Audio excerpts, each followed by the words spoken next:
Middle ইস্টের সবগুলা দেশের হচ্ছে যে এয়ারবেস ব্যবহার করে ইরানে হামলা চালানো হয়। দেখেন, যারা বলতেছেন যে ইরান শিয়া, ইসলাম কখনো ধর্ম দেখে জাজমেন্ট দেয় না। আপনি যদি রাইট হন, লাইক আপনি হিন্দু, খ্রিস্টিয়ান, ইহুদি যাই হন না কেন, আপনি যদি রাইট হন তাহলে ইসলাম আপনাকে সাপোর্ট করবে। এটাই হচ্ছে যে ইসলামের নিয়ম। যেমন আল্লাহ রসুল সাল্লাল্লাহু আলাইহি ওয়াসাল্লামের কাছে একজন ইহুদি বুড়ি মহিলা গেছিল বিচার নিয়ে, এবং তিনি দেখলেন যে ওই মহিলা সত্য, এবং যে সাহাবীর বিচারটা করলেন উনি সাহাবী এইখানে সত্য না।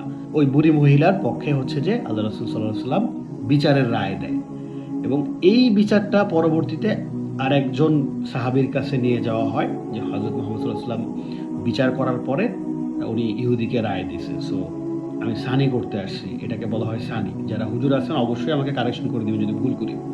সো যখন সানি করতে যায় তখন সেই সাহাবী সম্ভবত ওমর রাদিয়াল্লাহু আনহু তখন ওই সাহাবীকে জবাই করে ফেলে এবং বলে যে হযরত মুহাম্মদ সাল্লাল্লাহু আলাইহি ওয়াসাল্লামের বিচারের পরে যে দ্বিতীয় বিচার করতে যায় তার বিচার আসলে এভাবেই করতে হয়।